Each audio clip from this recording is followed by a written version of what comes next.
Le seul risque que tu prends à chaque fois que tu demandes quelque chose, c'est obtenir un oui. De toute façon, si tu demandes pas, tu as déjà un non. Si tu demandes et qu'on te dit non, tu as la confirmation de ce que tu avais déjà. Et si tu demandes et qu'on te dit oui, bah, c'est le seul risque que tu prends. Aujourd'hui, on va parler de ça dans le podcast Croissance personnelle. J'espère que tu vas bien. Abonne-toi au podcast dès maintenant si ce n'est pas encore fait. On est sur SoundCloud, on est sur Spotify, on est sur Apple Podcasts, on est partout. Donc finalement, abonne-toi n'importe où tu es. On fait un podcast par jour. Je voulais te parler de ça aujourd'hui. C'est mon ami Max Dorville qui avait dit ça dans une interview, qui avait dit de toute façon, le seul risque que tu prends, c'est obtenir un oui parce que tu as déjà un non si tu ne demandes pas. Et c'est clair en fait. Quel risque tu prends à demander quelque chose à quelqu'un? C'est que la pire chose, hein, attention, hein, la pire chose qu'on puisse te dire, c'est non. C'est tout, 3 lettres. Et toi, t'en fais une montagne et tu passes à côté de tellement de choses. Tu peux demander de l'aide, c'est OK et tu peux pas tout faire tout seul. Tu dois, si tu veux réussir et ça n'existe pas des self-made millionnaires, des gens qui se sont faits tout seuls par fierté, qui ont ce vouloir de se dire: «Ah ouais, mais moi je veux réussir tout seul, sans personne» et cetera. Ça n'existe pas. Je suis désolé de te le dire. Tu as toujours besoin de t'entourer de quelqu'un et cetera et ça veut pas dire être pistonné, pas du tout. Ça veut dire que toi-même, grâce à ton réseau, grâce aux choix que tu auras fait, peut-être tu seras allé dans des, formations, peut-être tu seras allé dans des, événements networking et cetera et tu auras rencontré des gens. Bah, ça, c'est grâce à toi. C'est grâce à toi et c'est toi qui prends l'initiative de demander à quelqu'un. C'est toi qui prends ce «risque» entre guillemets. Donc demande. Demander, c'est prendre un risque, c'est juste, éviter d'obtenir un non et je suis passionné par les gens qui n'ont aucune peur, en fait, à demander quelque chose. Il y a des gens qui m'ont demandé, de négocier des choses, des gens qui m'ont demandé de leur offrir un produit et cetera. Bah, le seul risque qu'ils prennent finalement, c'est que je leur dise non et au pire, je leur dis oui et dans la majorité des cas, je leur disais oui donc j'étais passionné parce que c'est des choses que je ne faisais pas et ce matin, je me suis replongé dans le livre «Comment se faire des amis» parce que, Dale Carnegie parle un peu de ça. Les gens adorent aider. Les gens adorent aider et se sentent super bien. Tu as un autre truc que tu peux faire, c'est, coller une étiquette positive sur la personne en disant par exemple alors les gens ne remettent jamais en question les étiquettes positives que tu leur donnes et si tu vas voir quelqu'un et que tu lui dis par exemple, «Putain mais toi tu es quelqu'un de généreux et tout, tu as toujours le cœur sur la main, toujours pour aider les gens», elle va te dire oui. Elle va te dire: «Ouais c'est vrai, moi je suis comme ça, c'est vrai, c'est vrai» et après tu lui demandes quelque chose, mais elle ira jamais à l'encontre de l'étiquette positive qu'on lui a mis et je suis passionné par ça, comment l'humain fonctionne et c'est pas de la manipulation, c'est de l'influence. Il y a une vraie différence entre influence et manipulation. L'influence, c'est 2 gagnants, la manipulation, c'est un seul gagnant. Tu sais que si tu demandes à quelqu'un, à un enfant par exemple, tu lui dis, l'influence pour un enfant, ça serait de lui dire, hem, la manipulation pour un enfant, ça serait de lui dire: «Oh tu sais les jeunes garçons à ton âge, ils nettoient la voiture de papa tous les week-ends». Ça, c'est de la manipulation, parce qu'il y a qu'un seul gagnant. Par contre, si tu lui expliques, la valeur du travail et qu'il sera récompensé pour ça et que, bah, voilà, s'il veut se faire un peu d'argent, tu lui proposes ça, bah, là, c'est de l'influence. C'est-à-dire que dans le bon sens, toi, tu es gagnant, lui, il est gagnant parce qu'il veut de l'argent, tu lui proposes une solution, tu lui éduques des valeurs fortes qu'on n'a rien sans rien et cetera et cetera et cetera. Donc c'est «bien» entre guillemets, mais regarde toutes les choses que tu peux faire à demander des choses aux gens et en plus les gens aiment ça, aiment rendre service, vraiment. Donc c'est hyper fort et regarde toutes les choses à travers lesquelles tu passes par ta fierté, ton ego qui dit: «Ah je veux réussir moi-même, on n'est jamais mieux servi que par soi-même. Tout seul on va vite, ensemble on va plus loin». Tu as déjà entendu ça, mais c'est vraiment, vraiment, vraiment ça et j'étais exactement comme ça avant parce que je t'ai fait un podcast là qui va sortir demain sur, le perfectionnisme et cetera. Co Pourquoi le perfectionnisme, c'est le pire défaut de tous en fait, que tu sois entrepreneur ou pas, c'est vraiment le pire défaut et c'est pas du tout une qualité, c'est l'excuse du mec malin donc reste connecté, demain tu as vraiment un super podcast là-dessus. Parce que j'étais comme ça et je refusais de demander de l'aide parce que, bah, j'ai besoin de personne, j'avais ma fierté, mon ego et on n'est jamais mieux servi que par soi-même et j'avais des prestataires, je repassais derrière eux constamment. Ils ont même décidé d'arrêter de travailler avec moi. Tu verras ça demain mais voilà, j'étais vraiment comme ça. Mais quand tu demandes, quand tu lâches ça, bah, c'est un monde infini qui s'ouvre à toi. Tu vas rencontrer des gens qui vont te mettre en relation avec d'autres personnes, ça va faire des connexions entre tes idées.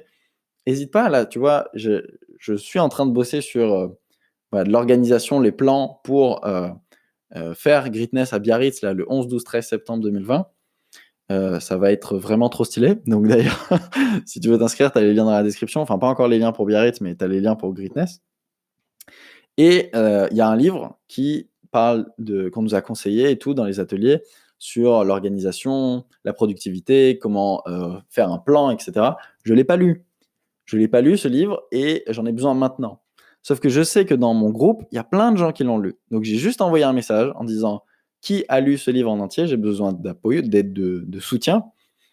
Hem Et j'ai eu des gens qui m'ont répondu, qui m'ont dit: «Moi, envoie-moi un message». Je leur ai envoyé un message et ils m'ont dit exactement par rapport à mes besoins à moi, c'était quoi les pages que je devais lire, c'était quoi ce sur quoi je devais me concentrer.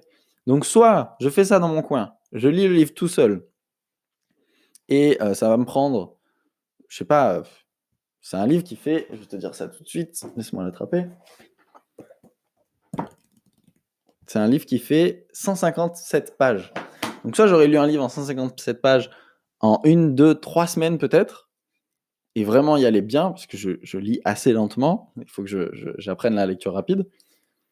Ou soit, je demande, je mets mon ego de côté, je le prends par ma main, je lui dis: «Beh, viens avec moi, tu te mets derrière moi, par contre, c'est moi qui parle» et je demande de l'aide et on m'a donné les conseils et là, cet après-midi, je peux lire les seules pages dont j'ai besoin et je peux approfondir ma lecture si je veux et c'est bon et j'ai toutes les compétences qu'il me faut et en plus de ça, pendant les appels que j'ai fait avec des gens, on m'a donné des conseils, on m'a recommandé pour mon atelier à Biarritz, va y avoir enfin, on m'a dit: «Ah, ben il y a lui, il y a lui, il y a lui, machin». Enfin, j'ai pu faire des connexions entre plusieurs idées, j'ai pu avoir des conversations tellement intéressantes et en plus la personne, elle va rien te demander en retour, ça lui a fait plaisir. Ça lui a fait tellement plaisir de m'aider que, c'est bon, c'est déjà ça sa récompense. C'est moi, je vais la remercier, sincèrement, je sais pas, si elle a besoin d'aide, elle sait qu'elle peut compter sur moi, mais c'est pas en mode réciprocité. C'est pas en mode réciprocité, c'est juste j'ai demandé de l'aide, elle m'a apporté de l'aide et c'est tout et les gens aiment ça. Et moi, si jamais elle a besoin d'aide un jour, elle sait qu'elle peut compter sur moi et moi je pourrais, à mon tour, l'aider sur un truc et qu'elle pourra m'aider et cetera et en fait, on est tous un, c'est de l'énergie. Donc si tu bloques ça, tu bloques l'énergie, personne va t'aider et toi tu vas aider personne et c'est tout et tu fonctionnes égoïstement et ça t'aide même pas à toi. Parce que comme je t'ai dit, moi ça me permet de faire des connexions entre plusieurs idées, ça m'inspire. Ce matin, j'ai eu une super conversation avec Audrey sur les synchronicités, sur comment les choses arrivaient à moi à une vitesse incroyable mais uniquement parce que je suis un canal vers lequel les synchronicités peuvent passer, parce que je les autorise. J'autorise de connecter avec des gens. C'est fou. Toutes les personnes à qui j'ai connecté par rapport à ce livre, on m'a dit: «Ah ben je suis de Biarritz», tu vois? Vraiment un truc incohérent, genre jamais j'aurais pensé à ça et du coup, une personne qui a du réseau, qui va pouvoir me mettre en contact, qui organise des événements business, mais enfin incroyable. Tu peux pas imaginer des gens qui ont les compétences dont j'ai besoin, qui rentrent en contact avec moi.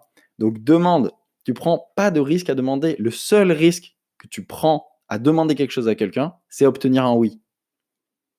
Le seul risque que tu prends à demander à quelqu'un quelque chose, c'est obtenir un oui. Parce que si tu demandes pas, tu as déjà un non, c'est déjà non, tu vois? Tu vas pas avoir ce service parce que tu le demandes pas et si tu demandes, tu as juste la confirmation de ce que tu avais déjà.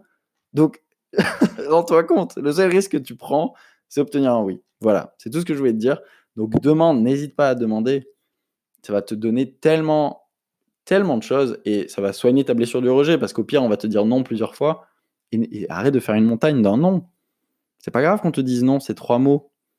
Ne prends pas les choses personnellement. 3 lettres, pardon. 3 lettres, tu vois? C'est même pas 3 mots. Donc arrête de prendre les choses personnellement, ça t'avance en rien. Demande des choses et entraîne-toi à ne plus en plus, c'est un super entraînement sur la blessure du rejet parce que tu te fais rejeter souvent. Mais même, tu peux demander 2 desserts quand tu vas au restaurant, tu peux demander à ce qu'on te donne de l'argent, tu peux demander entraîne-toi à demander des choses à tout et rien. Tu vas pas paraître pour un profiteur. Quel risque tu prends honnêtement? Au pire, on te dit non, OK. Tu pas, c'est tout. Donc voilà. Bon voilà, c'était, ma réflexion de ce matin. Je te souhaite une très bonne journée. abonne-toi au podcast, partage-le, laisse-lui un avis, partage-le à quelqu'un qui est trop perfectionniste et qui est jamais mieux servi que par soi-même et qui demande jamais de l'aide alors que tu aimerais l'aider. Et nous, on se retrouve demain dans le podcast où je te parlerai de pourquoi le perfectionnisme, c'est l'excuse du mec malin et c'est le pire défaut et pas une qualité. Arrêtez de vous mentir. Donc voilà, je te souhaite une très bonne journée et je te dis à demain. Ciao, ciao.